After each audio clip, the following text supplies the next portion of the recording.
Recording in progress. All right, good evening, everyone. Thanks for attending. This is the Wednesday, August 20th, 2025 Planning Board meeting. I officially call the meeting to order.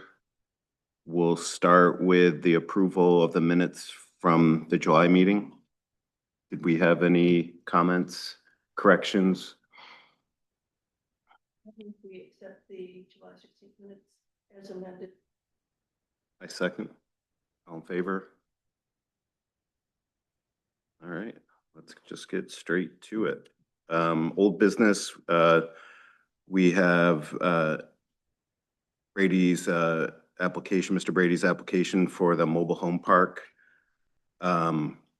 What I was thinking about on this is to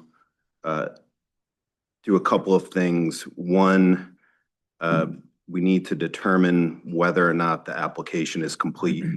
We're all aware that there are some missing items. And it's, I think, enough of a problem that we probably won't get to the point where we're going to say that it's complete tonight. And we also have to deal with the waiver issue. And if we vote against that, then we would obviously need to see that as part of the application. But I do want to make sure as we kind of walk through the list that answer any questions that you might have and give you a chance to comment on anything that we want to go over. So I think probably it makes the most sense to just get straight to the waiver, because this is kind of this is the biggest, to me, this is the biggest missing, potentially biggest missing piece that we have. North Star isn't too concerned about some of the other pieces. We definitely need to see those things, but we need to get through the waiver first. So Shane, if you want to just go ahead and come up to the mic and let us know what you're requesting and why you're requesting it. I'm Shane. I'm requesting the waiver because in the state statutes that describe the rules on mobile home parks, it says, I should probably start with what the waiver says. Yeah, just go ahead and if you want to just read the waiver. Yeah. So we can have it for the record, that would be great.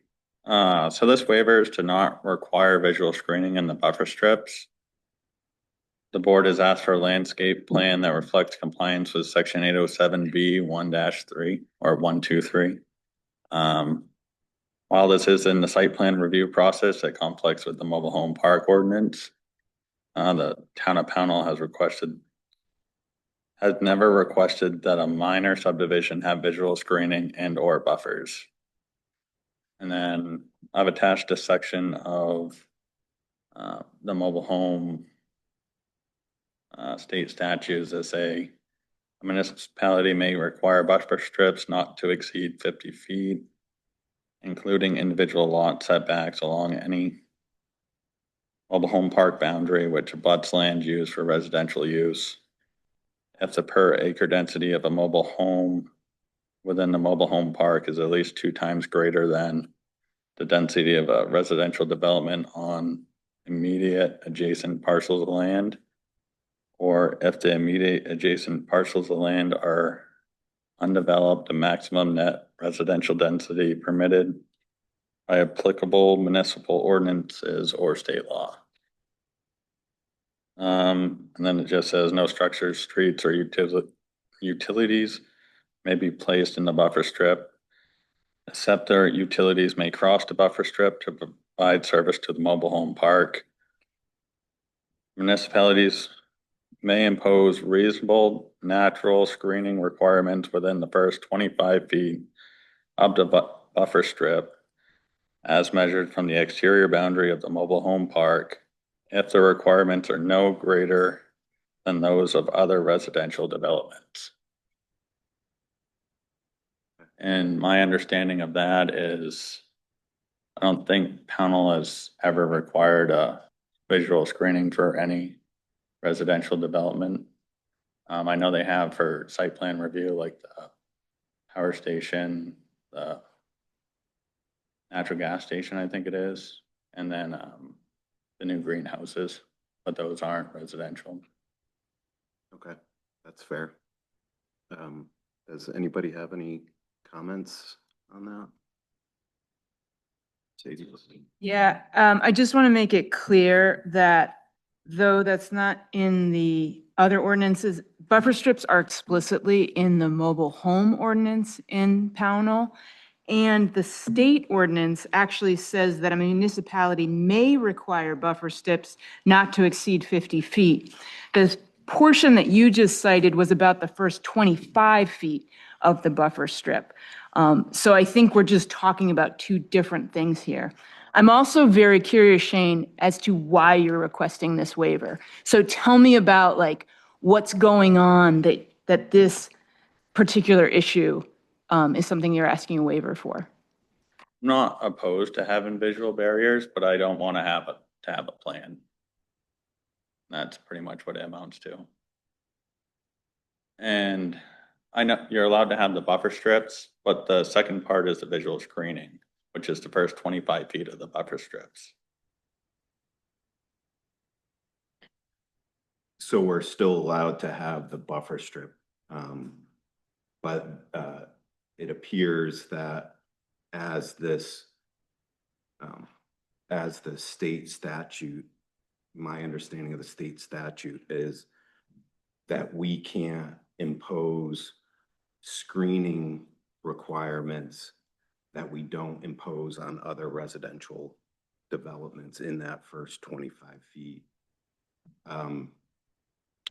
My thought on that is, number one, we do require screening for conservation subdivisions.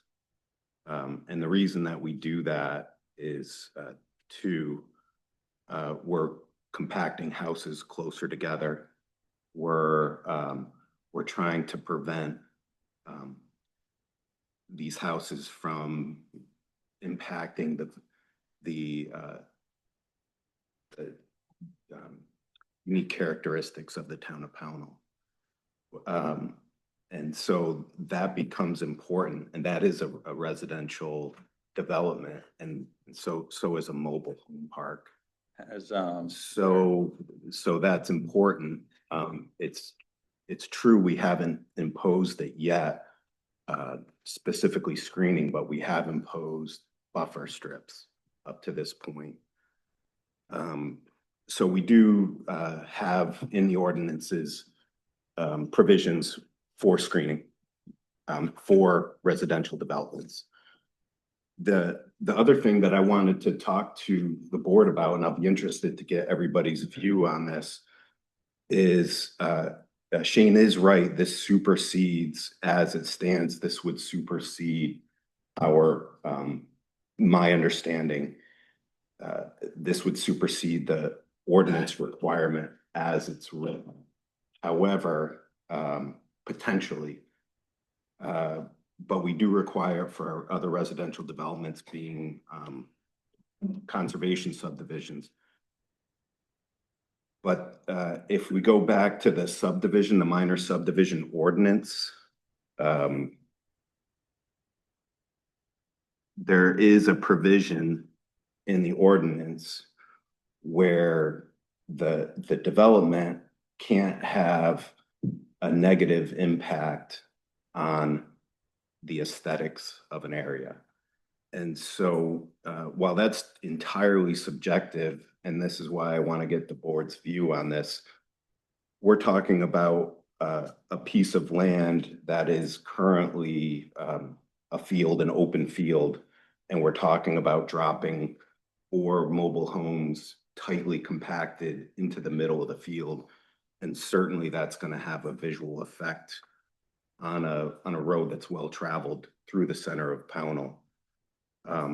So from that aspect, and if you consider the comprehensive plan, I could see justification for requiring the screening based on the minor subdivision ordinance. as it's written. That's a thought that I have.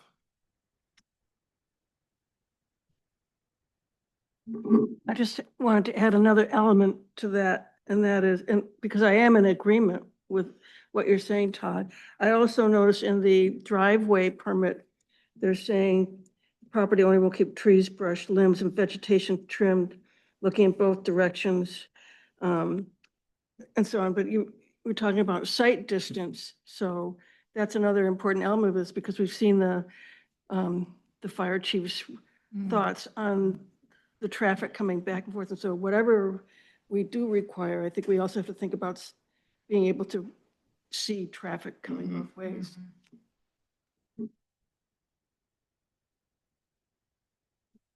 I think this is a difficult question to answer now too, because when we look at all the documents, the layout of the park has shifted dramatically in the couple of maps, and from being kind of go in and turn left up the hill to now you go in and there's houses on either side. So it's hard to talk about buffers because I think we're also going to be looking at a slope. But again, it's hard to think about the rules. And I just want to make sure buffer strips are in the mobile home ordinance. So wouldn't that supersede the subdivision? Are we looking at both? But if it's explicitly in mobile home, Say that again. buffer strips are explicitly in the mobile home ordinance. Right. Yeah, I know in the state it says other residential areas, but we do have it in the conservation is what you're saying. You, Yeah, right. yeah, That's my Yeah. point. Is Yeah. that this is not my understanding of the state statute that Shane referenced is that the state's trying to not bias planning boards and ordinances against mobile home parks. And so they don't want to see you require all of these things that you wouldn't require otherwise. And I would argue that we still do require it. We just haven't had a conservation subdivision before us yet. But we have had a minor subdivision before us that we did require buffering, but not screening because it was already treed. Do you know which subdivision that was? One right on Merrill Road. Not, I can't remember where Merrill Road is. Merrill Road going to Freeport. Oh, Right over yeah, here. the other half of Hunter Road. Right. Yeah. Yeah. So they had buffer strips in that subdivision. In the site plan, or was that a Certainly was. major or was that a It minor? was minor. Okay, so the natural screening though counted as Right. visual? Right. So that means that the natural screening alongside a road should count as visual. There's, So the only thing that I would need is the buffer strip between mine and Pat and Nancy's property. well, they had a buffer strip, they had buffering all the way around the property. But you can't require it along the power lines because it's not a residential piece of property. Yeah. So that would kind of get back to my point for, let's talk about why we are thinking about this in the first place. It's not to make your life more difficult. It's to try and address the aesthetic problem with this potential development. And so what we're talking about is trying to, if this goes forward, how can we try and help to maintain some of the character of the town? And I would appreciate, we're not fighting with you to demand that you make these changes, but I think you need to ultimately consider what you're doing in the town and the impact that it has on the town. It's your land. We do have ordinances that we follow, but it shouldn't be this push and shove, like I'm doing this, you're doing that, I'm doing this. I would appreciate more if these are the concerns that the planning board has based on the ordinances. And how can we come to terms with what it says in the ordinances and what you're planning on doing that may provide something that might be okay with the town in general. So that's just another way to look at it. Okay. Yeah, because I did call, Estabrooks, and then whatever trees they're planting around the property. I did get a quote on 2 of those, and I thought about doing double rows, just offset like every 5 feet. Right. Right. So, But I don't think it would be, again, and this is for us, the planning board, to decide is what we think about this requirement of having a landscape plan and a screening strip within the first 25 feet of the property.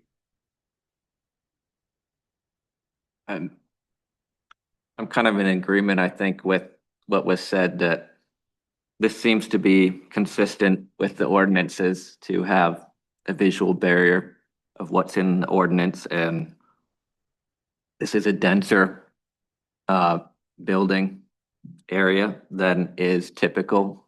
And so in denser areas like conservation subdivisions where we ask for some kind of plan, and as Marcia said, you have concerns about both visibility from the road of traffic when you're coming out, and as well as for safety reasons. And then there's the aesthetics reasons that Todd brought up. And from what I understand, this is not necessarily an overly burdensome thing, just to say, consult with somebody and say, as Shane said already, like, I was thinking of doing X, Y, and Z. And so if you kind of formalize that and say who you have talked to, and some of the people who have put together some of the other documents here, might not be too hard to just say, this is our intention in order to provide some landscaping that appeals aesthetically to the town, as well as at the same time does not obstruct views of the road for people coming in and out.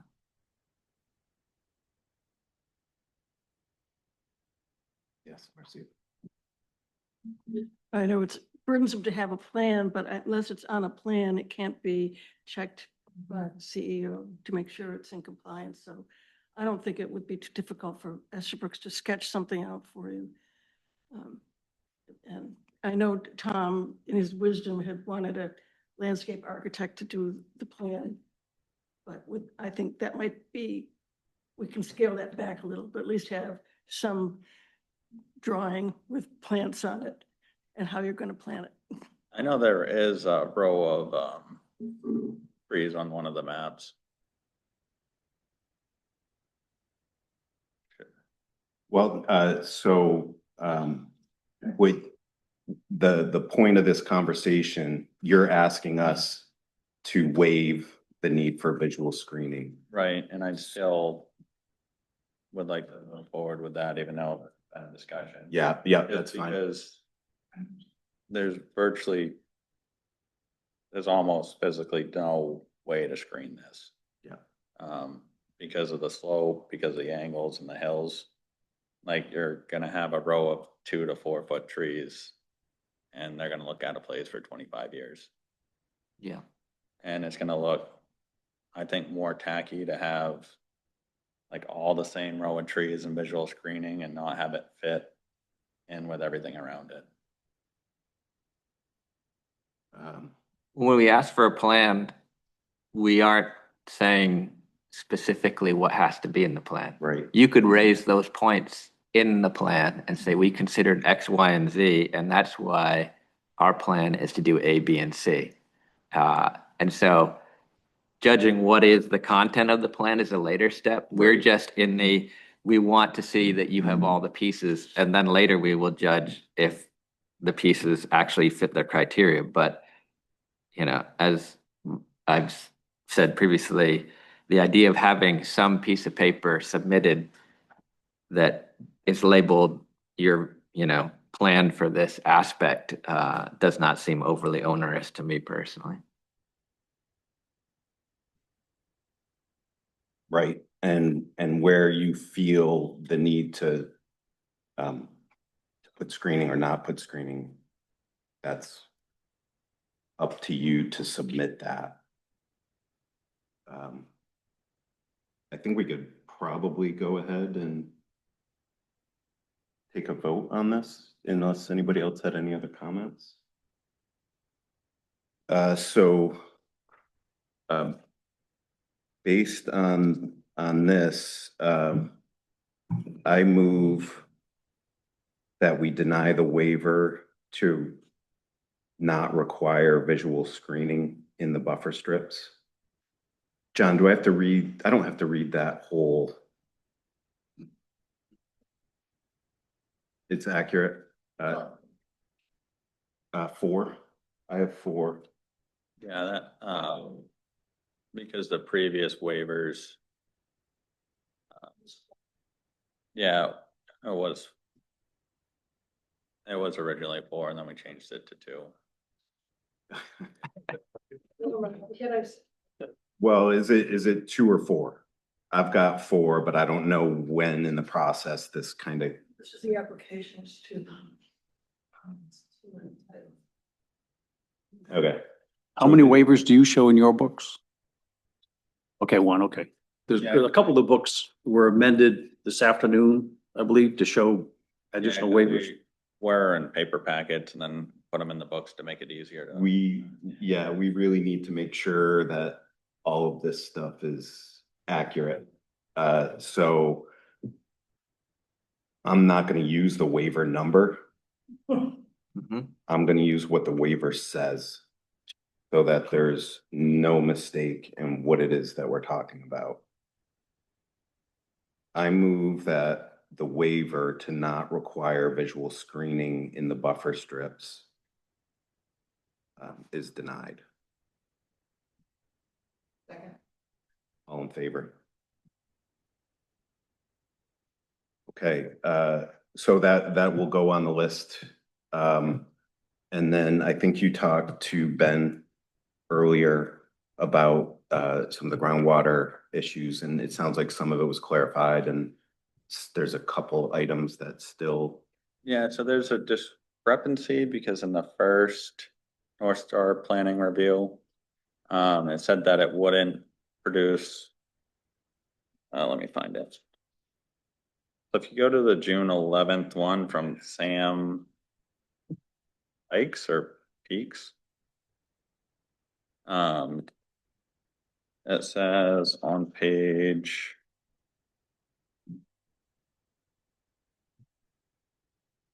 I probably should have highlighted this.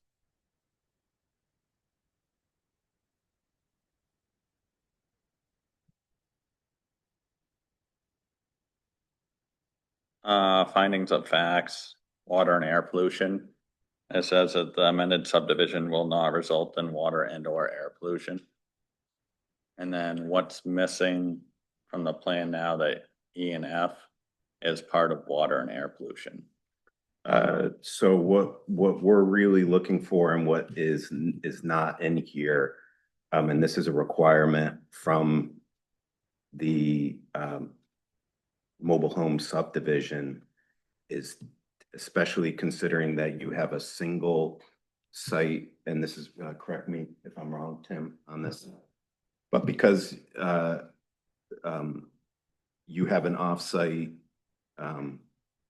leach field, the requirement is to ensure that that doesn't cause pollution with nitrates and nitrogen.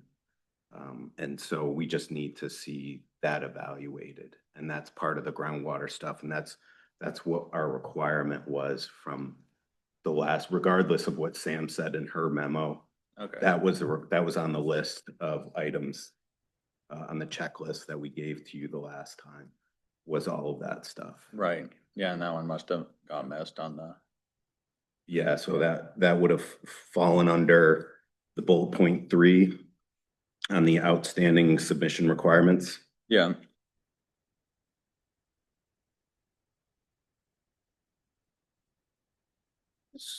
Yeah. When I read the ordinance. Not a ordinance. It says impacts on a well. Or wells within 1,000 feet, but there's no well yet, so it's the impacts on the proposed well.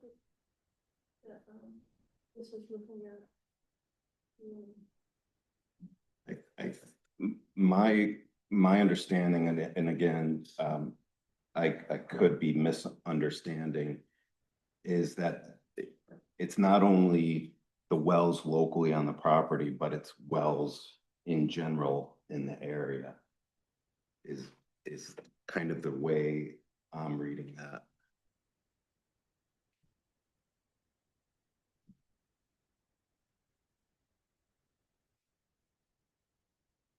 And I think Ben in his most recent memo, he does cite that.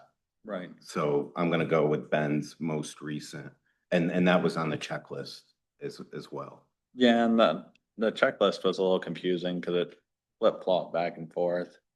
Cause like one part of it, it had to do with on-site leach fields and septic systems, and the other part was off-site. Cause if you look at the 904 B2C, it's opposite of what the 604 A1 is. Say that again. On the checklist, the 904 B2C. Which, okay, Um, yep, yeah, If you look at both of those, they like flip flop. They're two completely different things.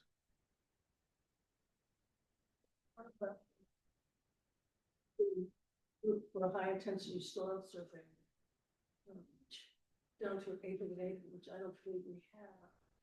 But that is, but I'm not sure that's necessary for an offsite septic system. But it's, you're right, it's different than the nitrogen analysis. Yeah, which is basically just a nitrogen plume to make sure that it won't leach into somebody's well. right. And because of when I talked to the engineers today, they said it goes like 150 feet outside of the leach field in a circle, or it can go on a oval or whatever shape it is. Whichever is shorter, which would mean the well that you're planning to drill. The well that's of concern. That one's, I think it's close to 900 feet away. Yeah, Yeah, you don't have to look, if, the way I read this, you don't have to look at the other wells, just whatever is the closest.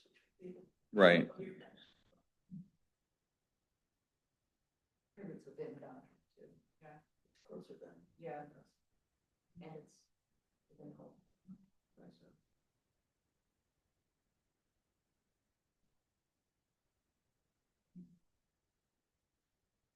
Oh, yeah, so if you are, if you were planning, I mean, that's, if you're looking at 904 B2C, that would be for on-site. And then the other one would be for off-site. Yeah, So if you're not doing on-site, then that portion wouldn't be required, you're right. right. Yeah, that's where I got a little confused Right. with it. So I think, going through,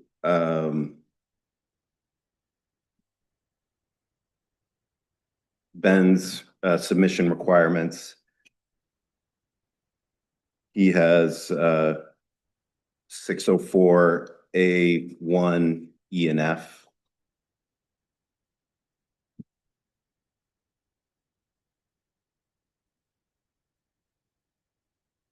And then, I think you wrote it down wrong. I think the correct requirement is 806 B5, and that would be the landscaping requirement. Correct on that. I think it's corrected in the updated one. Oh yeah, 807 B 1 to 3, or is that? He was at the water table, which is on the plan, but it's in the test. Yeah,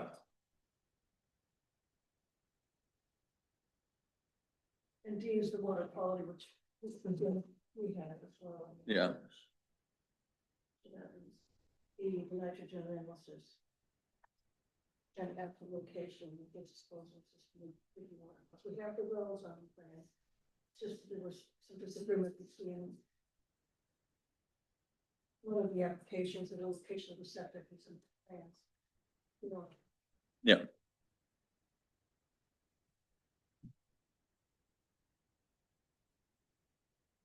That's the landscape. Five. Five. Yeah, that's so 806B5 would be the landscape plan.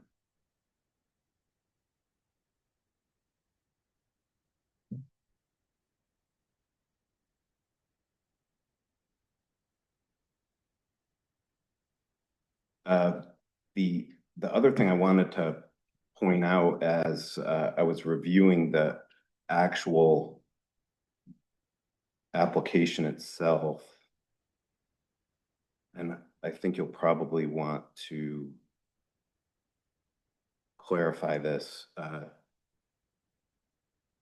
A couple of items are relatively minor. Under property information, number one, is any portion of the property in a FEMA special flood hazard zone? And you mark no when it's actually yes. Yeah, that was, I think I submitted that back in like January, and that was before we realized it wasn't the FEMA. Yeah. The other item is number 10. Indicate the nature of any restrictive covenants or easements in the existing deeds, and the line's left blank. When in reality, I believe that it should say that there are none or it's not applicable. Okay, Along those lines, yeah, because we're gonna add in the septic easement, right? so that'll be part of the deed restrictions at some point. Well, I think this is referring to the current, like as it stands right now. Is there any restrictions on that?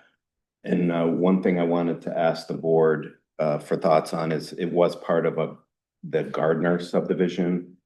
And do we know if there were any restrictions, covenants, easements associated with that subdivision?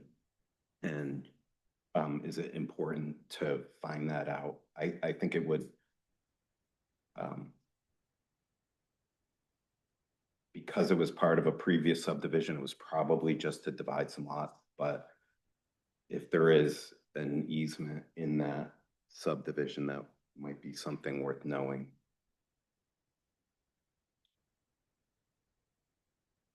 So I did go down in the vault and look up the subdivisions, and it's actually part of two subdivisions. The first subdivision was called the Mitchell subdivision. And the Mitchell subdivision subdivided land on two sides of the Allen. So on the opposite side of the Allen Shanes project was the other subdivision, the Gardner subdivision. So Mitchell sold the land to Gardner, and Gardner subdivided that piece. So I think in actuality, it probably ought to go back to the Mitchell subdivision, being that there was a road dividing the two. So that's, I don't know if it matters at all, but, and as far as the deed restrictions, I didn't go through it thoroughly enough to find them. Okay. I will. Okay. There was one other important item that I think you would want to clarify. There's a question under project information. Is the proposed subdivision in keeping with the town's comprehensive plan? And you checked no. So the issue with that, if you look at the comprehensive plan, I think 3 people or 4 people in the town voted in favor of mobile homes. I'm not really sure how to go about that. And I'm not sure either, to be honest. Again, I'd be interested in the board's comments. This kind of fits in with our previous conversations in that if you feel that this is falling outside the comprehensive plan, what are you going to do in order to get it to fall into the comprehensive plan? And that's kind of on you. Right, And that's, we're trying to help you to see that by requiring some of these things that we're requiring. right. So And I know that like the town does need affordable housing and elderly housing, and this fits in the part of that. But I didn't want to try and like shove this underneath that category when they are mobile homes. Then, because a lot of people just change the name of something and try to rebrand it or call it something else. That's kind of how I came up with that. yeah, If memory serves me, there was some, the comprehensive plan didn't exactly agree with some of the surveys, like there was a need for affordable housing. People didn't want cluster housing and they didn't want mobile homes. So I think, That pushes it out because you can't have affordable housing without either of them.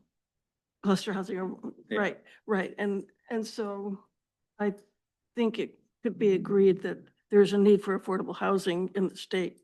And by using the aesthetics argument, that you're making it aesthetically pleasing to the town and offering something that seems, and you sent us pictures. I mean, these don't look like your trailer park, that's what people think of when they mobile. Right, yeah, they think of the old like tin trailers.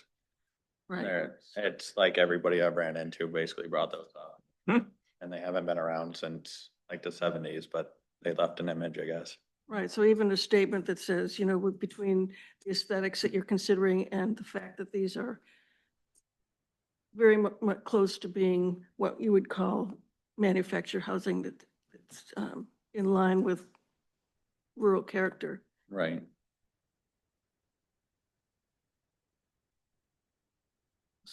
yeah, so, I would, given that conversation, I'd be thinking about how all of those things would play a role in your ultimate plan, because part of what we do is based on the comprehensive plan.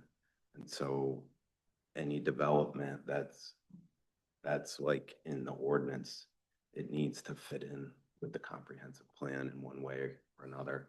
okay, So, that's kind of like this back and forth. We're really just trying, if this is gonna go through, it's gotta fit in with what the town sees as the comprehensive plan. okay.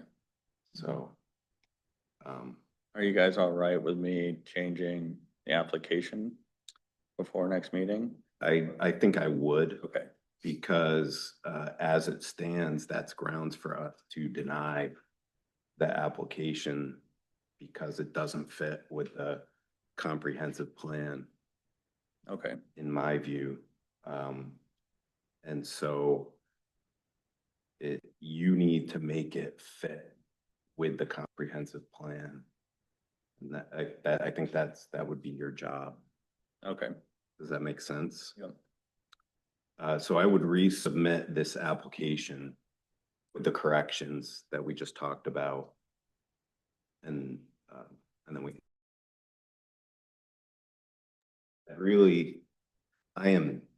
I'm terrible about keeping track of paper. And I've got so many little bits here and there. I do not know what's what. So can we just start clean? And can we get everything submitted in one single folder that has all the corrected stuff with dates, so that we know when we open up an item that it's from now moving forward? And that way there's no confusion about waiver 4, waiver 2, and we can see clearly this is dated August, whatever. And to me, I think that would be hugely helpful, given the amount of paper that's involved in this project, to have it a little bit more organized. Would we be okay with handwriting the date and the page number on the bottom, or, It should be on the document itself. yeah, I would suggest that it's also in the file name of the Okay. document if it's gonna be a scanned item. It should be in both, okay. I would think. So I would That's, echo that. I think it's real important to get some of this old presented stuff out of here, so we're not confusing ourselves. I think tonight we've already confused ourselves a couple of Yeah, times right. with some old information and new information, the modular homes versus the manufactured homes. So, the new plan, he's got manufactured homes, and the old plan, he had pictures of modular homes. So we're talking two different things. So we need to get everything, what you want to present is what we'll see in front of us. okay. Yeah, I think that would be good for next time, so we can kind of keep, archive what we have. But I think I'd like to start fresh. New application. The application is it will still go by the submission date of that. We're not changing the submission date of the application. We just want it cleaned up. How are we doing with the deadline? I was gonna ask Marcia that as well, where we stand. Because I think this was submitted in January. No, we didn't start the clock until, Because we never deemed it complete. I feel like we started there's a point where the application was submitted and that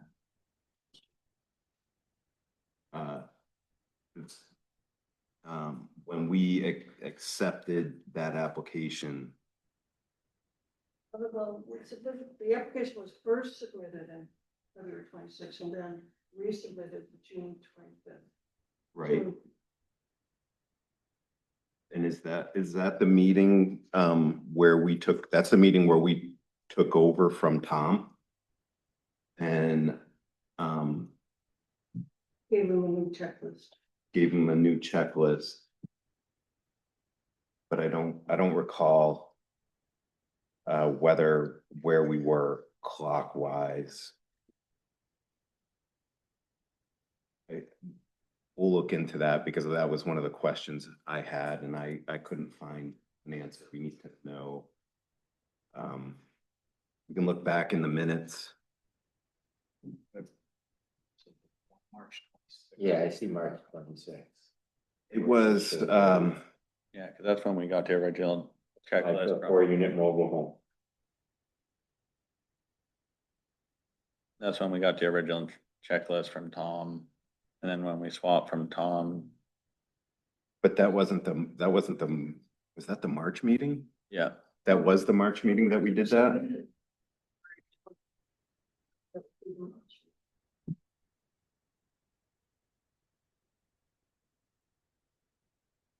Do we offer an extension though in June or something? unless we restarted the clock, because it was all new people, or is that? I thought we No, had a I think discussion I about. think the discussion was that if that we would offer an extension because we were kind of changing things, but that extension wouldn't apply to new waivers. So for example, tonight with a new waiver that wasn't submitted previously, if that piece isn't done by the deadline, then that's kind of on you. But these other pieces, we would be willing to consider an extension. No, if everything's submitted before next meeting, but then you guys don't vote on it or do the public hearing, is that on me or is that on you guys? So the next meeting, if the application is complete, we'll vote on the application being complete, and then you could submit a final plan. Along those same lines, I was to try and be efficient. I'm considering scheduling a site walk so that we could get that done and out of the way and not pushing that off for another month. I'm not sure about planning for a public hearing, We have to. complete application first, so we could plan on the public hearing after next time. So, so it would have been, it would be 6 months from February. March, so it'd be next month's meeting. Because you guys accepting it at the March meeting. It was initially submitted in the February meeting. Yeah, that. Can I see those notes? Bear with us.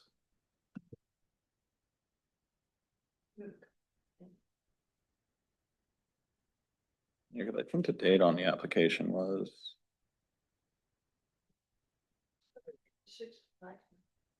yeah, but there was too many unknowns, and then I think Tom made the checklist.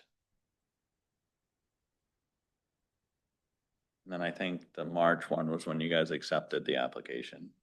Why don't we do this? We'll go through the, like I said, that's actually one of the questions I needed answered tonight because I wanted to make sure that we were all aware of the deadline. And I'm not sure. So, we'll go through the minutes and. Tom was saying when the end date of 6 months falls sometime in September. Yeah, okay. And that's what meeting is that? That's, March 26th week. So yeah. third Saturday of every month, Wednesday of every month. Yeah. That's when so you'll be meeting September 17th. Okay. And so that would be when the 6 months is up for completion of the application. Or is that for final plan?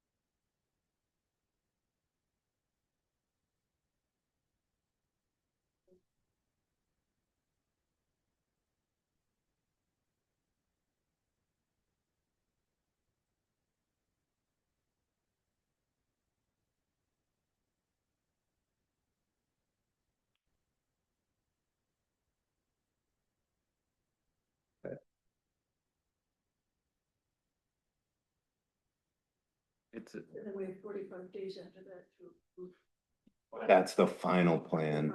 Yeah, I want to see if there's, the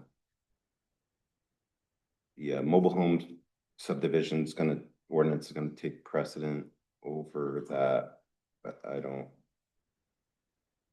think there's a deadline. think requirement. there's a deadline.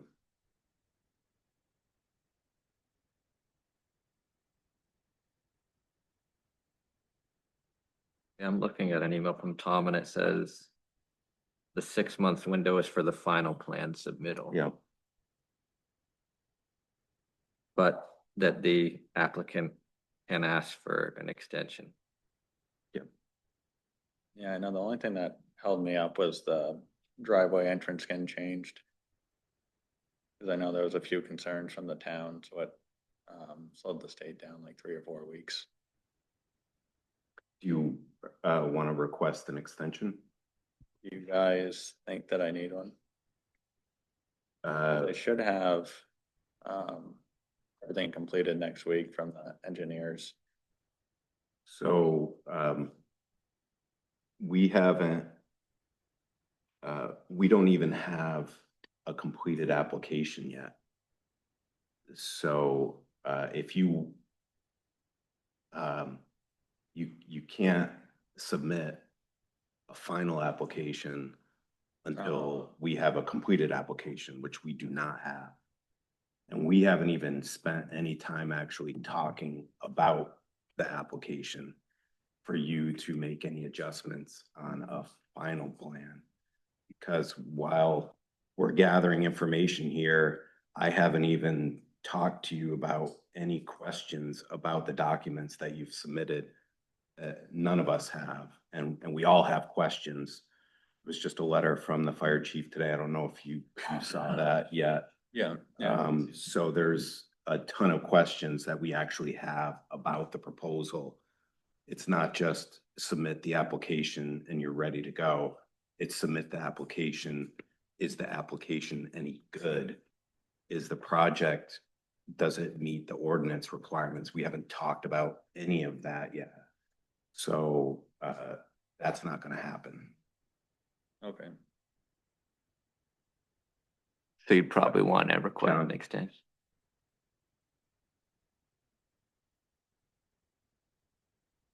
Okay. Thank you. So if we, thank you for that, John. So if we get together next month and we deem the application complete, then Mr. Brady can request an extension at that time. Has to be complete first. That's fair. Okay. What date is- Of all of the documents that we're looking for. Yeah, because it should be just a landscape plan and then nitrogen. Yep. I have a couple other questions. Yep, shoot. So I was going through a little, just part of it is because I don't necessarily understand. I didn't understand why North Star thought that building plans were NA. And I know you have like a schematic or a foundation plan and I can look at the input from the CEO. What is it, what constitutes a building plan? It does schematic. So that. So in the latest submission, there is a plan for slabs, correct? So that in fact is, kind of the first, and he also has plans for the modulars in, so it's actually, it's complete. The only thing that I can think with North Star is that'd be part of the building permit. Even though it's in the site plan, it's not really anywhere else. But it does help out code enforcement to know what it is before it gets there. My other question was, I was looking at the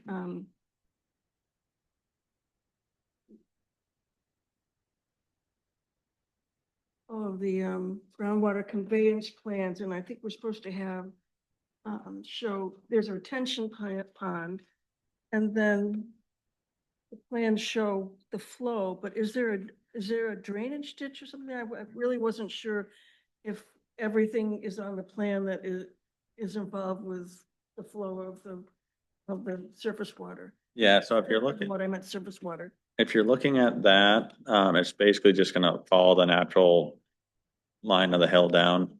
Cause that one's, it's got the light gray, which is the existing, and then the dark gray is the new. So Not dark gray, the black.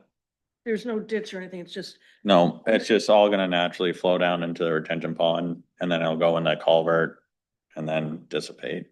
so are you building this all up like 20 feet on this side so that you have the retention pond, or I was Doesn't- supposed to see how much slope there is on the east-west side of the, Let me pull down. See ya. One thing the way I was kind of looking at this, I have all those questions too, for sure. But what I was thinking is once the application is complete, then we can dive into the weeds on what the actual submissions I are. wanted to know about the is the drain, are any other conveyances on the plan, and they aren't, so that answers. Oh, okay, okay, got it. I ventured into the weeds and now I'm out. Sorry about that. That's okay.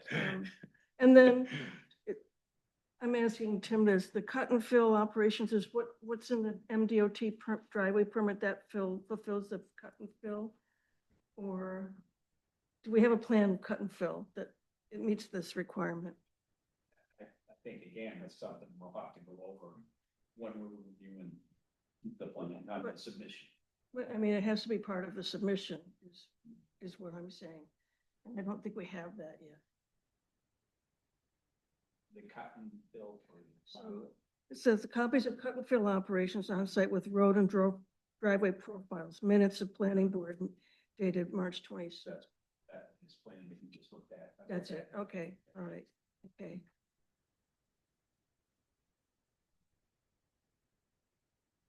Let me just make one more check.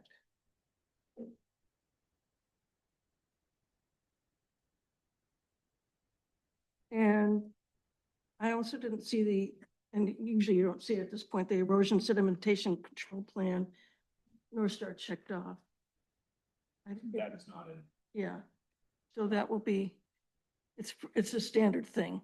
Yeah, so it doesn't fall underneath the chapter 500 or something. North Star made a little memo about it. Just the best practices have to be followed, and that's what the silt fence is down along the bottom property line. And I know like when you get too close to water or the ocean, they have to do a double silt fence. Chunk work is there, yeah. Yeah. Okay. So that I think answers my questions of what is and isn't in the application and needs to be. Thank you. Did anybody else have anything else they wanted to add? Yeah, I got some comments here. So Tim and I review, previous planning board decisions and, subdivision approvals just to see, what happened in the past. And in the future, people do the same thing. So the package has to be as accurate as possible. We've got a few different submissions, they're all a little bit different. The next submission has to be what you really want. And for example, the letters say that there'll be a 4-unit mobile home park with separate septics systems and a dug well. And that is, as that's your project description. That's in your project description on all of these. But I don't think that's what you want, right? That conflicts with the diagrams. It also says that the project will have underground electric utilities, but the plans describe poles.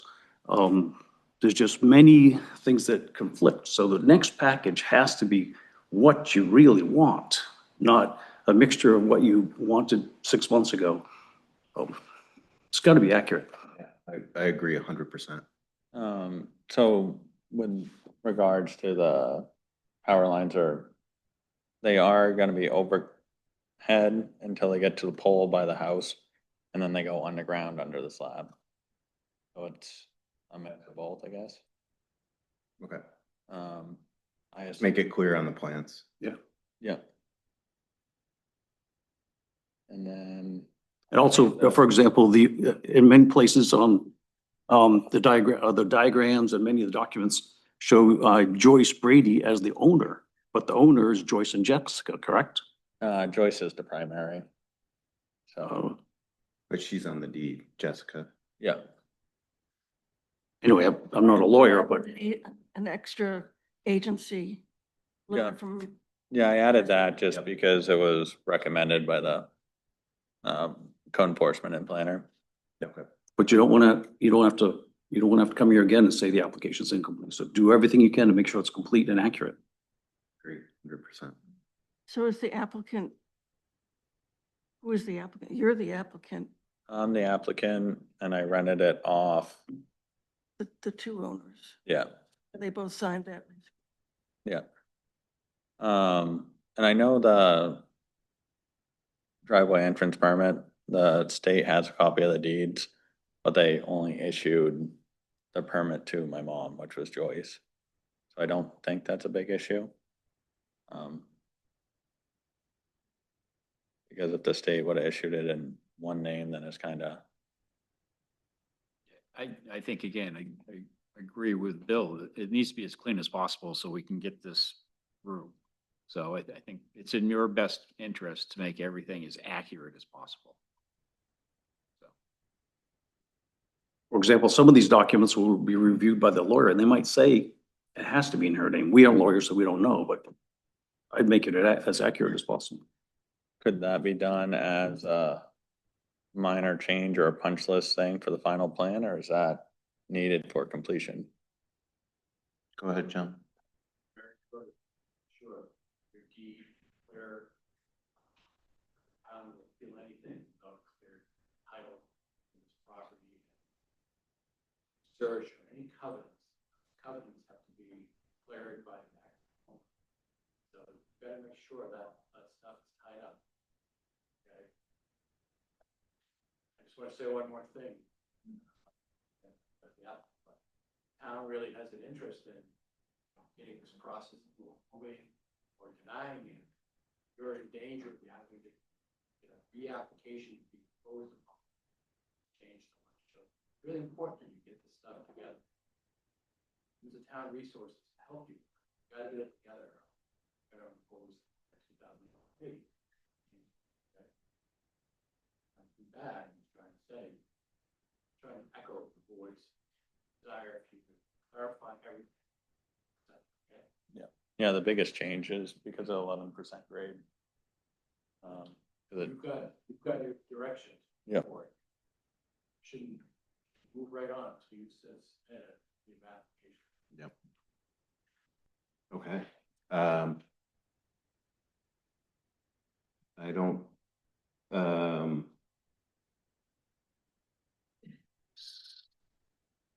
yeah. Well, just wanted to bring up last week, last month, we had discussion about some of the road concerns and the idea that the town can request a safety audit from DOT. Yes. And then the other thing brought up About with that. road was also, my notes talked about, I think 5 units can be a driveway, but 6 is an entrance. And that if it's 6 units in an entrance, then it's 30 feet instead of 20 feet in width. And so those things stuck out in me as I was reading through some of the comments on roads and other pieces of, this is being proposed as a 4-unit for right now, but if there is a plan in the future to add more units, then, the applicant might want to consider that in their plan when they design their driveway, as well as just wanted to check in about the idea of town requesting a safety audit from DOT.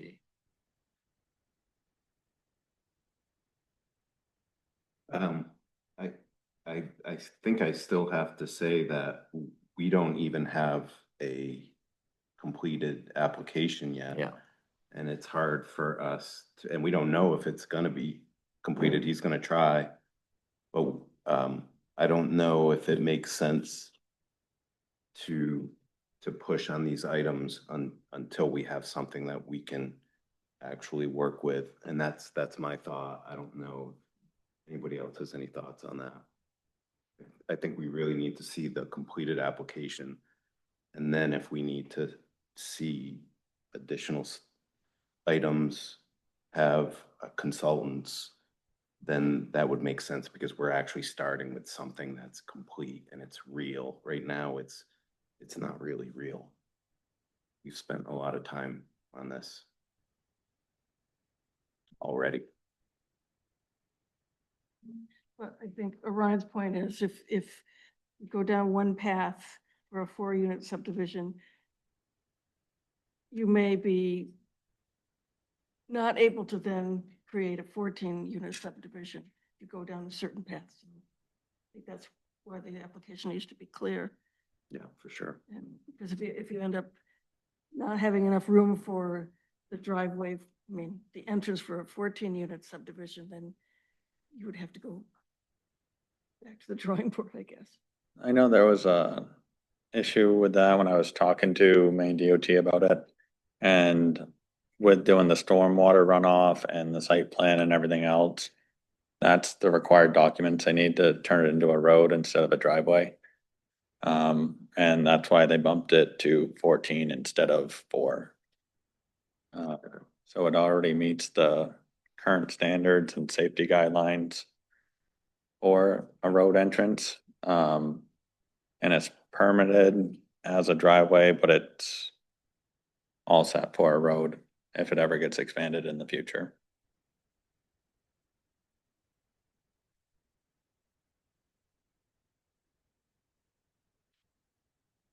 John, can I ask you a question? Sure. At this stage, again, we had started to chat about it. The application isn't complete. Would it be appropriate to plan for a site visit, or do we really need to? Yeah, okay, fair. Yeah, fair. That was kind of my thought. Okay, thank you. With the few minor pieces missing, which. Shane, you need to complete an application. Yeah. No way around it. Session, the last 20 minutes has been there for, you need to complete an application to have more conversation. So use your time wisely to get it done.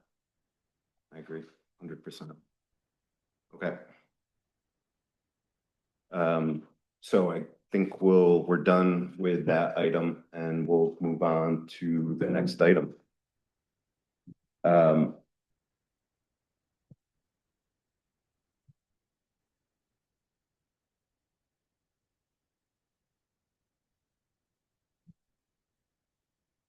I was thinking with Brian not here, I was thinking about pushing the lot density checklist to next month. I think it's important to have him here for the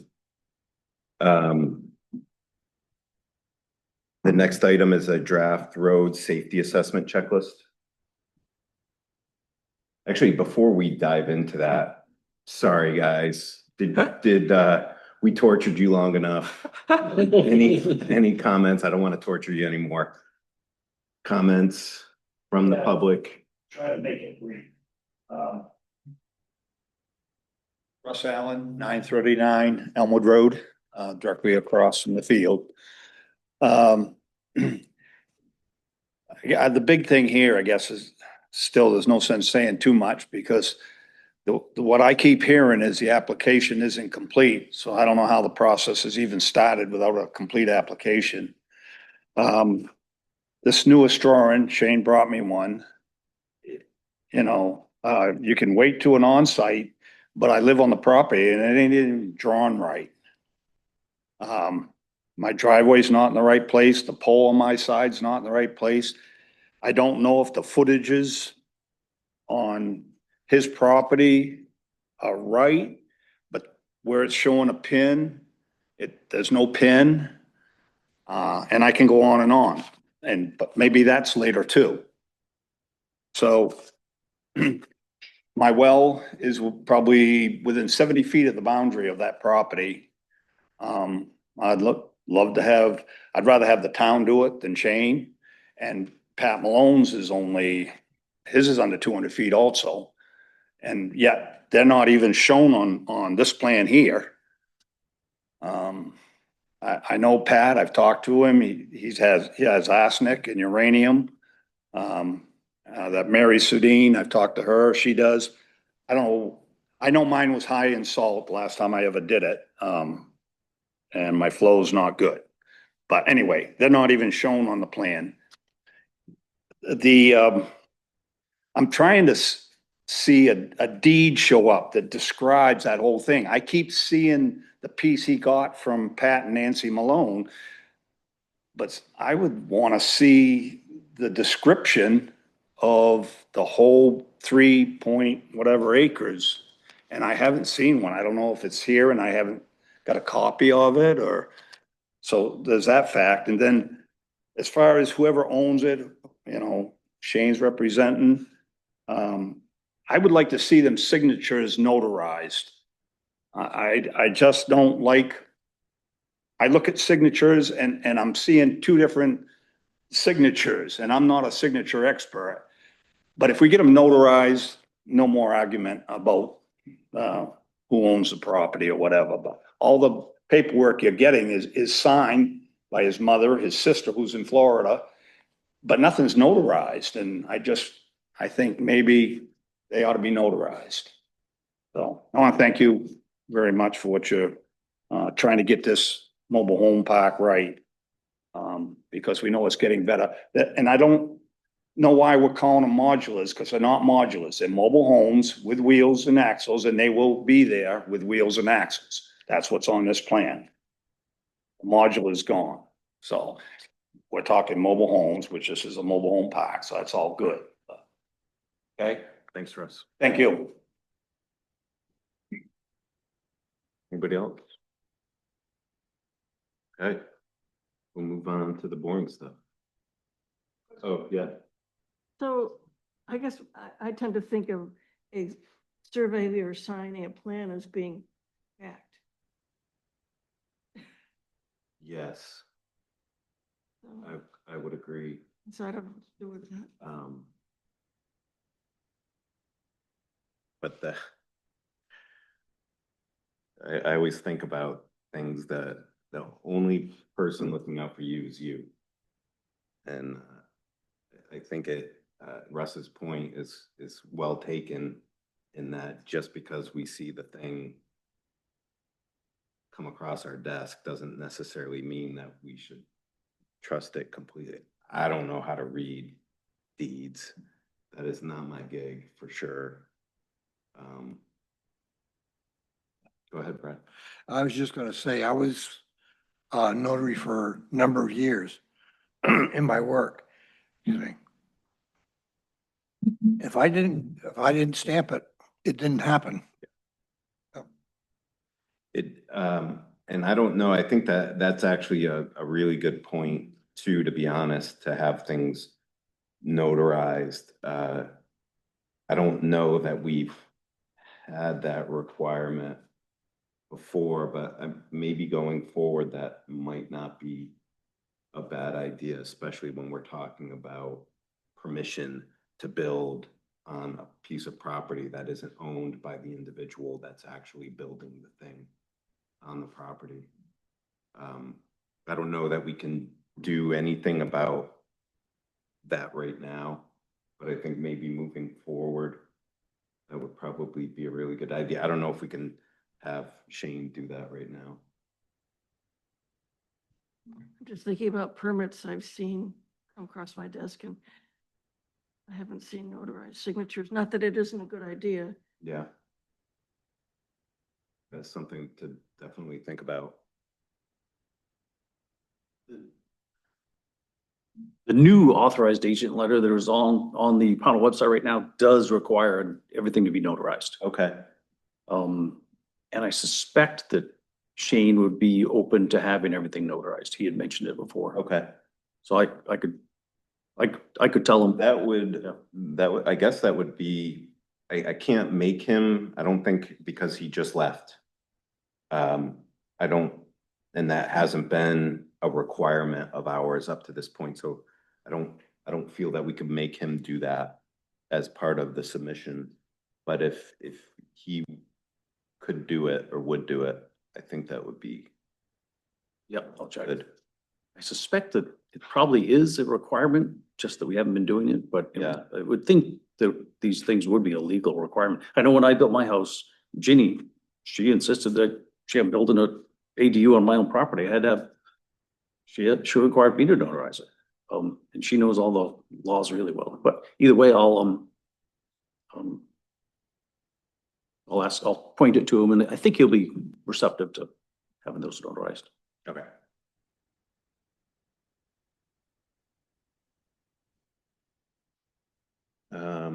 Okay.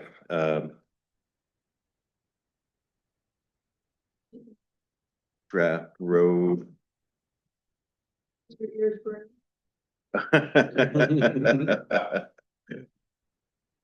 We were just chatting about, perhaps getting, the note of authorization notarized. Yeah, would that be, could you do that for us?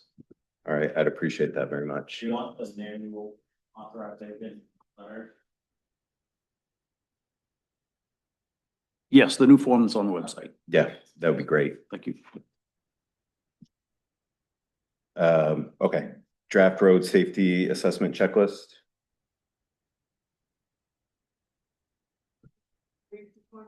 Yeah, I could introduce it. I wrote a little blurb about it. So, and I'll read it. The Maine DOT, then Town of Powell, use site distance as an initial measure when determining if driveway or road entrance should be permitted. For example, a road with a speed limit of 40 miles an hour would be 360 feet of stopping distance. In some cases, those distances may not enough, such as if there are rolling hills, steep grades, higher traffic, excessive speed, snowy conditions, or higher pedestrian bike. Those cases, the town can require the developer to conduct a road safety assessment to determine if a location is acceptable for an entrance or development.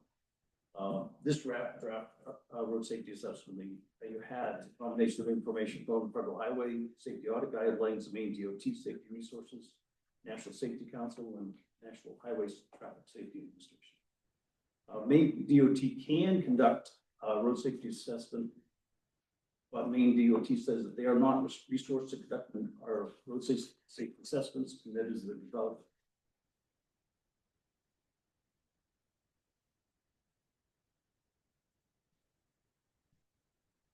I think you all have a draft. I didn't see I one. did somewhere, set it out. ready for Carl to do that. Okay, yeah, I didn't, that's what I was just looking for because I didn't. Is I that don't the recall that. safety audit we were discussing last Yes. time? Okay, so their DOT is saying they don't have the resources, so. It's confusing the assessment. Which, yeah, We have the, yeah, sometimes they use this word interchangeably, but it looks like it's called this. According to Maine DOT. this out last time. Is that the Maine DOT? Oh, yeah, that could have been, I'm not sure if that's. Anyway. I could print one or more copies of it right now. I'll send out the assessment. Yeah, that'd be great. I appreciate that. So you're gonna send that out? Yeah.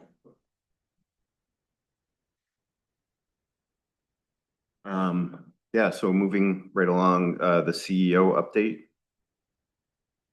you guys have anything you wanted to chat about? Well, with what he just discussed, so that's. Sorry. If we were going to ask for a road safety assessment, we wouldn't necessarily ask it until after we get a completed application, not prior to getting a completed application. That's what I would say. Okay.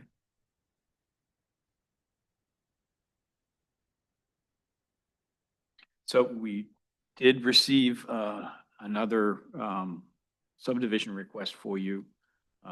Probably, it's a simple one, so I'm expecting you probably have it for your next meeting. It is it's a subdivision of, what was there, 3 lots, and they want to split one more off.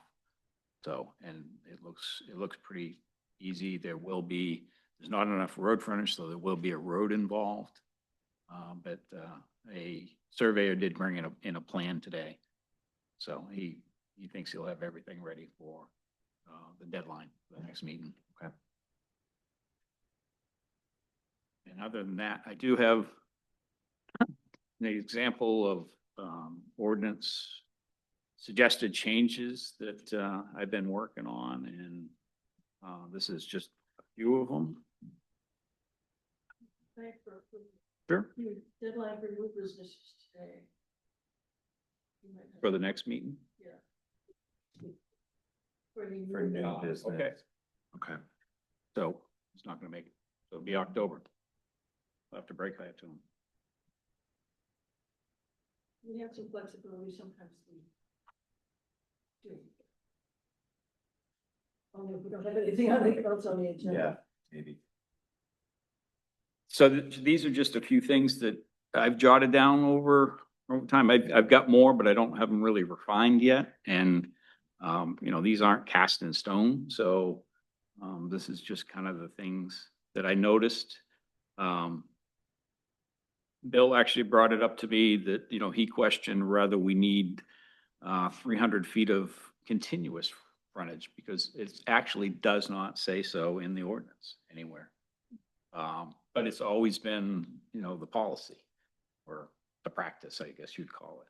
So I'm, recommending that we call that contiguous instead of just taking it as policy.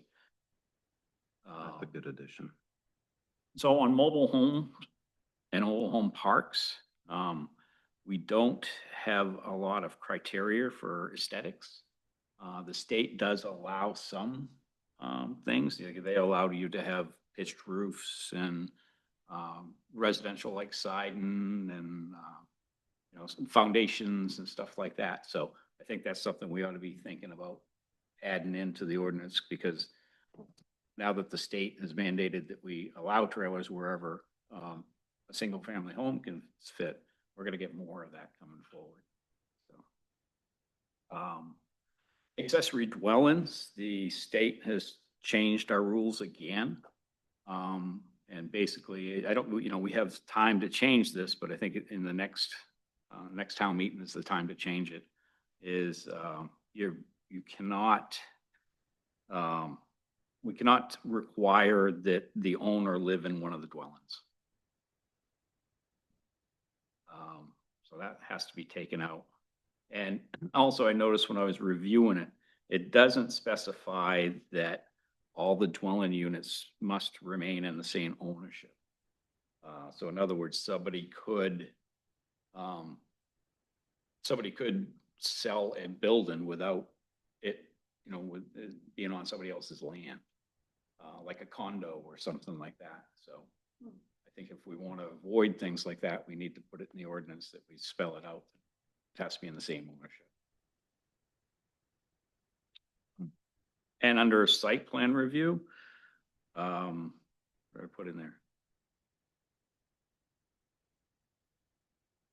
So the main thing I was after is to remove sand and gravels from, not being applicable.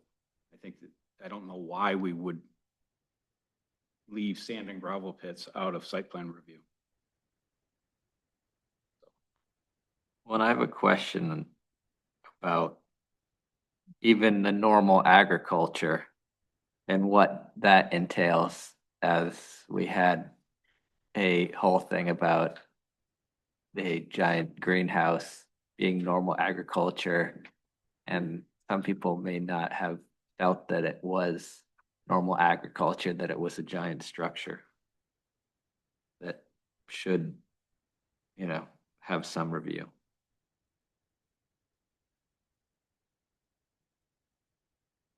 So, yeah, and I mean, that's why I'm bringing this up, is I'd like to have, at some point, have workshops or discussions on this. And, I'll come up with more. But, and then before too long, I'd like to have workshops and discuss all this with everybody so we can get everybody's. That's a good idea. I did notice one item while I was going through the list, if you wanted to add it to your list. It's section 901A. It appears to me that 13 is running into 14. It's like the first sentence of 14 should be the last sentence in 13. But otherwise, it looks like 14 stands alone. So it's not like we need to go and change all the numbers. I think 14 is supposed to be there. It's just as just a little run on. Yeah. There are a lot of clerical errors throughout the whole ordinance. You kind of skim over those. I skim over those just to get to what I feel is the important meat. Yeah, right. So I agree. I will look at that. And if there's anything else that anybody, else has come up with, then just shoot me an email and I'll look at it, see if I can come up with some language or So we should consider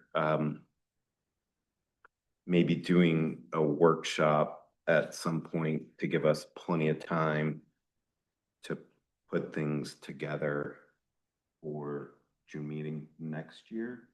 For the town meeting next town meeting. What we did last year was really kind of last minute.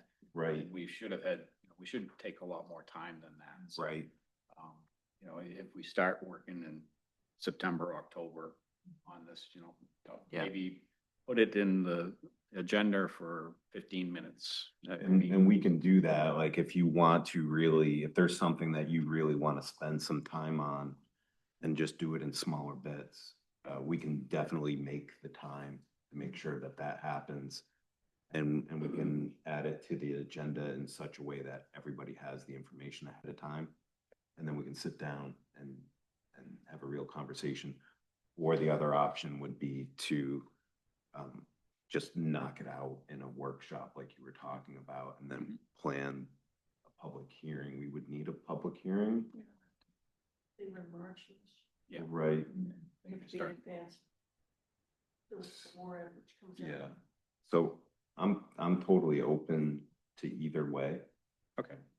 And I'll just kind of, if you have enough for a 20-minute, 15-minute section and you want to just kind of do it little bits at a time. We I can think I'd maybe do that. prefer to do it that way. That way, if something else comes up, we don't Right. have to workshop again and again and again. Right. And then what we could do is, as we're getting closer to town meeting, we could then, as we're getting things resolved, we could plan on a public hearing.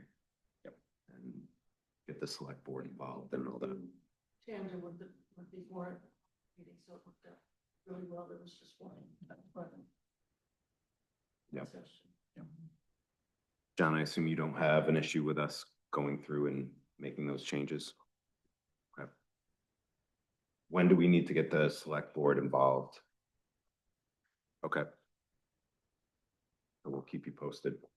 Just to get it in the minutes, I think it's an awesome idea. And I think we had specifically talked about when we moved away from the major subdivision, we may have lost some references that we need to go back and make sure are explicit in the conservation subdivision. So I think that might be another area where if these are 20 minutes, that might be something, especially as we're reviewing lot density, we just need to be really explicit in that section of the ordinance. Yeah, because it's been a lot of back and forth. And, you know, I don't want to own this. I think that if other people want to come up with some things as well, we can discuss at the same time. Yeah, So. sure. Question about what we mentioned, somebody with a minor subdivision, 3 to 4 lots, and that, but like you mentioned they might be an issue with road frontage, and I'm thinking, you know, that could be more complicated. And if we're not saying September, and then we do see them in October, and then we have more questions, and then that moves on to November, like, if it's possible, like in the next week that they can get us something to look at, maybe we can put them on the agenda for September, just to expedite the process and not leave them hanging for an extended period of time. So the sketch, they've already brought in a sketch, and the sketch has, it's the surveyor that's done the other divisions as well. So he's very familiar with the property. Right now, it needs a road because it's only got 69 feet of frontage. So the road is not drawn on there, but it's a preliminary sketch to bring to you. And then, you know, I don't know if it's up to you or if it's up to him to draw the road after he's going to draw the road, but after your input on where that road should be, how long it has to be, and where he's getting his frontage from and things like that. So they know they have to put a road in. The road's just not drawn on the sketch yet.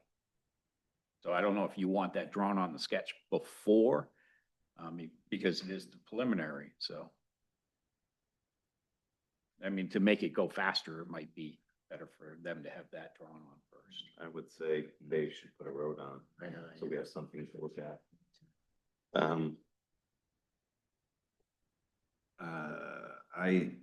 I'm not sure I want to set a precedent of, I think, I'm thinking that kind of need to, if it's not in by the deadline, it's not in by the deadline.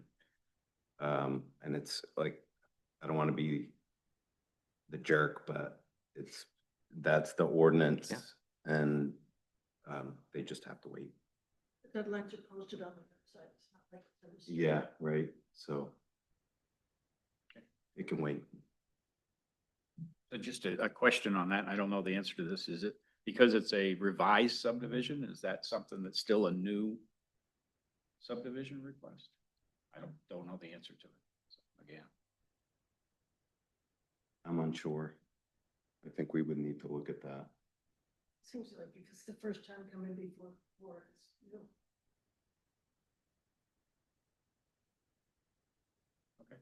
Yeah, I'm unsure. But I would, yeah, I would think it's essentially a new subdivision. Okay. Because it's been subdivided already. Was it subdivided more than 5 years ago, or what was the? part of it was. Yeah. Yeah. So I think it needs to be. I think it needs to be new. That's all I had. Bill, did you have anything to add? I just, we haven't heard anything regarding the Stetson Farm conservation subdivision. Okay.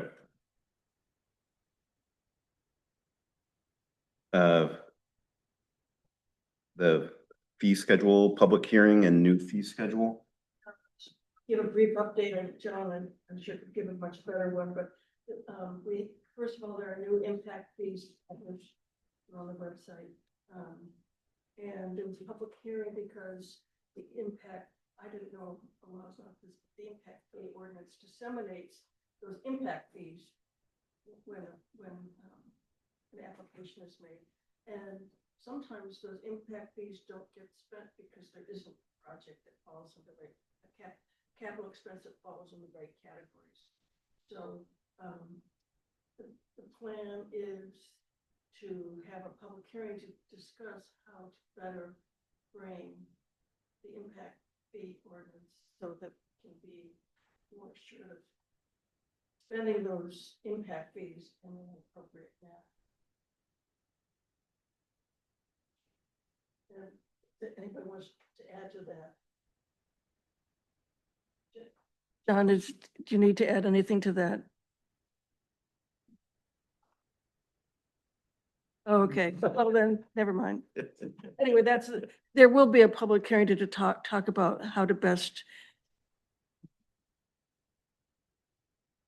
And the public hearing. Can I repeat that? Because John doesn't have a mic. Is Yes. North Star Planning is tasked with working on the impact fee ordinance to restructure it.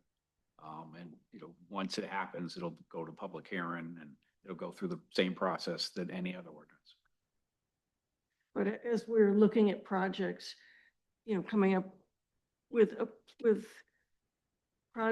capital expenditures that would meet the requirements of the ordinance, but also needs of the town, as we see it would be important for us to participate Okay. in that public hearing. Yeah.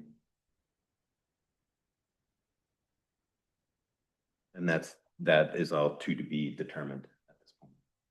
Okay. We already did the ordinance review on the agenda. And under communications, the board did receive a letter from David Hyde, which was read and recorded.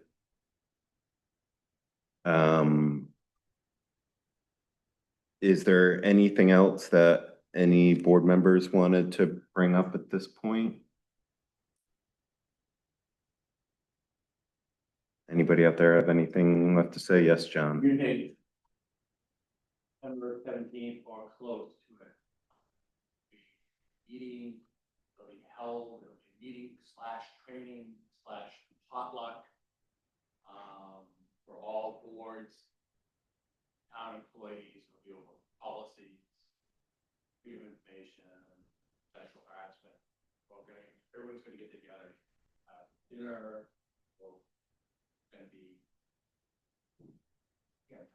choir volunteers.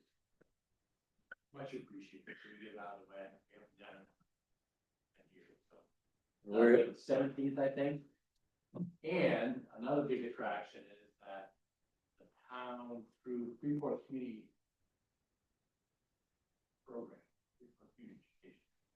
is having a Civics 101 program. Will be 4 classes that will be in collaboration with 5th grade of Powell Elementary School. One of those classes will be town planning board. So we'll be looking for excited planning board members to help us run that Civics 101 class. I see a lot of kids sleeping during that There will portion be a of the note. class. There'll be a small fee attached to your real bucks. What, do you know the date of that? Not yet. Okay. It'll be in the fall. The 17th is Our next meeting. our next meeting. So that date is probably, I'll get to Marcia. yeah, perfect. Yeah. All right, thank you. And we will all do our best to attend. Yeah, it's just a good idea, then we know, we're so lax the way we, town of the state, I'm not really collaborating very well with rules of roads.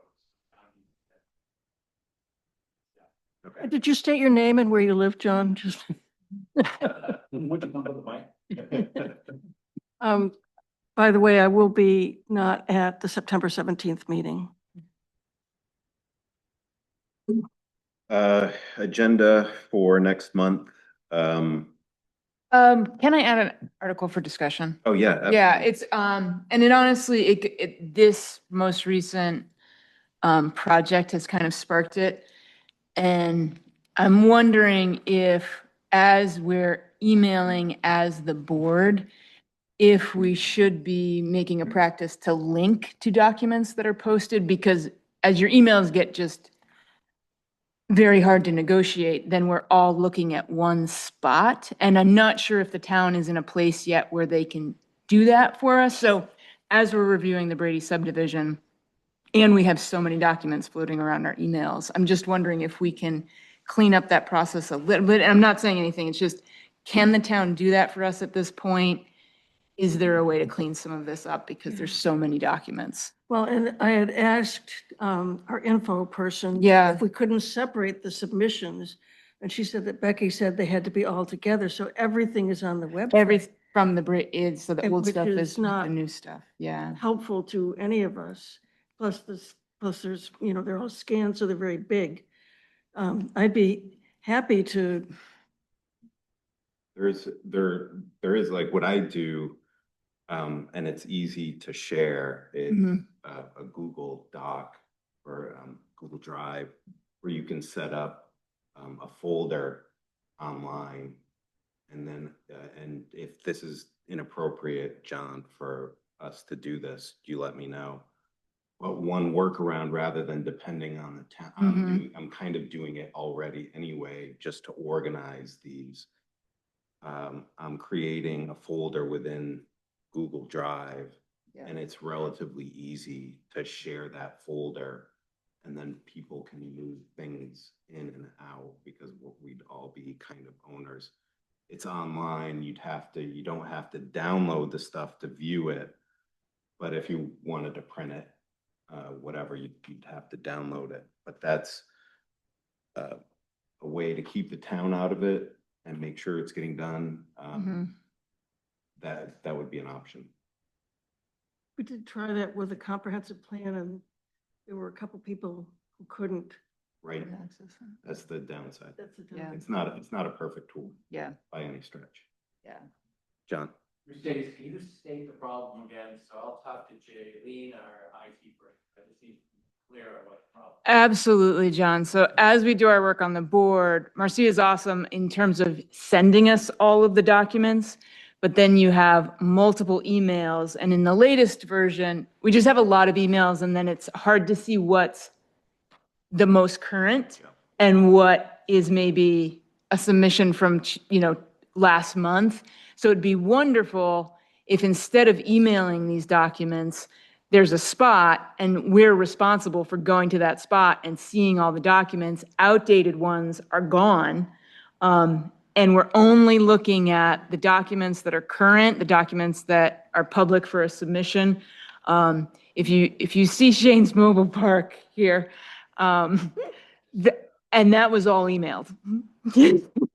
There's 2 zip drives. Yeah. Which certain people couldn't get because they were still too big. Yeah, it just makes, So are you asking, Yeah. Are you asking for a vehicle that would follow emails but not be part of the email?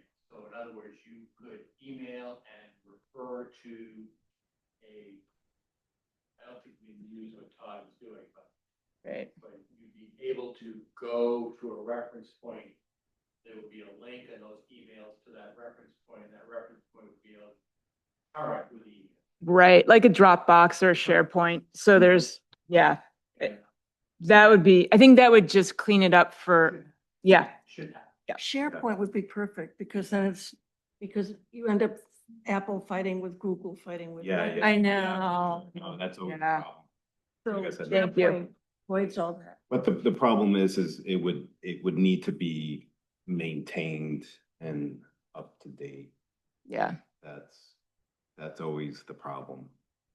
yeah. I wonder if there's I think we just need to think of, as we get more, if we're getting a lot of subdivisions and a lot of applications, we also might just want to think about process. Do subdivisions live on the website and we're looking at the documents here, whereas other things like the ordinance review, maybe that comes in, or we just have our own page that's active business or something. But it's our responsibility when we get that email and the agenda to say bump, bump, bump. But then I know that I'm looking at the same map that Bill's looking at. Right. It does Yeah. not help that we get like 2 memos, like one at 4:30 today. That's not. But it does have to be on the website so that the public see. Right, the ones that do, yeah. Thank you. I just wanted to kind of bring it up because I think it's probably going to get A nightmare. more. Yes. Yeah.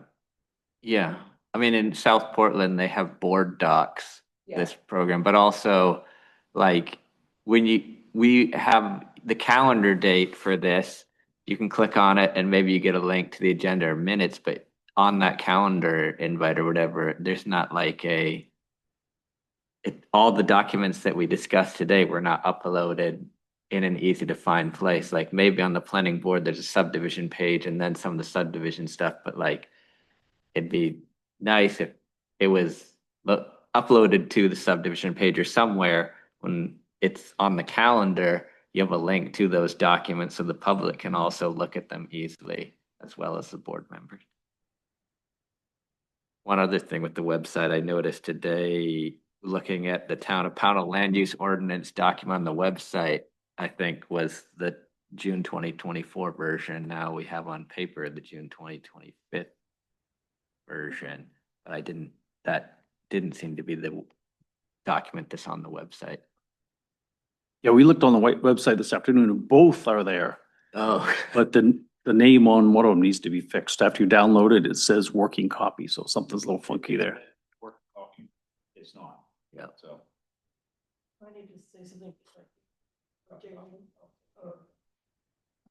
Regarding sharing documents, we do have, if you have an email address, pownell.org, we do have OneDrive where we can share documents, but I've noticed that when I share a document, the default is read write for everybody. So anybody that has the link, you have to be really careful with the documents because sometimes you don't want people adding to them. And just like with Google Docs as well, sometimes anybody that has the link can read write. So you gotta be really careful on who you share the link with. But maybe the Windows administrator can set it up so that if you share something, it only shares with certain groups. SharePoint is similar to OneDrive, but it's a different animal, which is yet something else to learn. So I'm not sure if we want to go to SharePoint or not, but Jaylene can help us, I bet you. Yeah, document management, I think is gonna be important as things move on. Now that I know communication wise, Bill, how close are we to getting a video screen in front of the building? Yeah, we can actually, so we did a test so that the audience could see that screen and it worked great. It's a $14 gadget that plugs into this.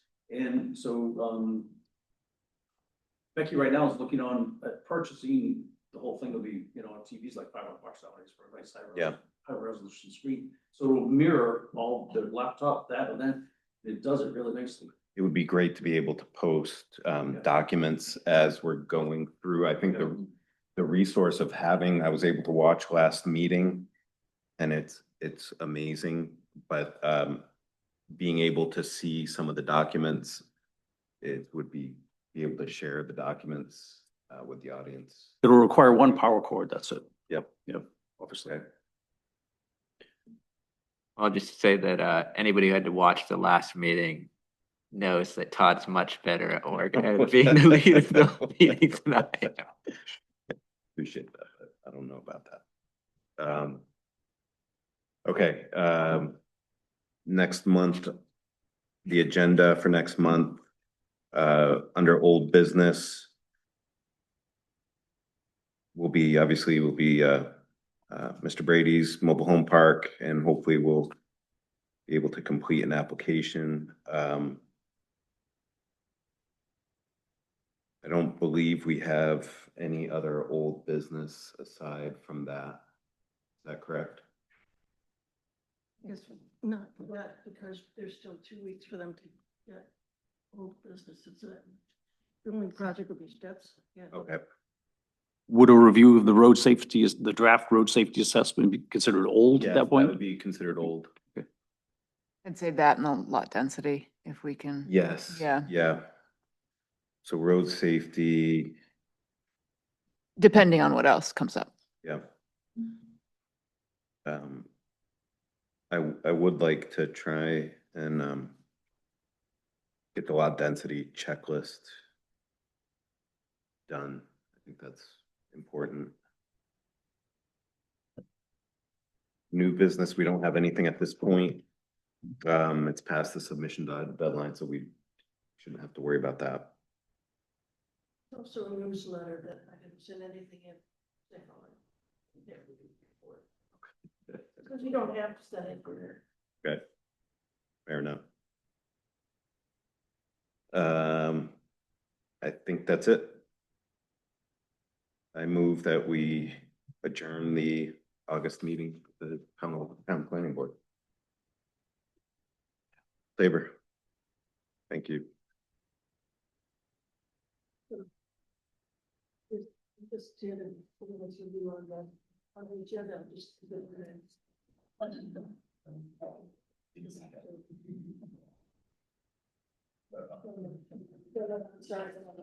No, I tried to minimize. Thank you, Shane.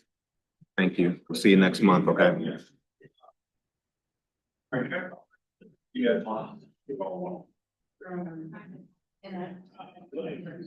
The format? As a submission? Yeah. We should, so they do like, one for the few things, the pages don't come up. No, that's fine. Yeah, Whatever. that's perfectly fine. Okay. Yeah.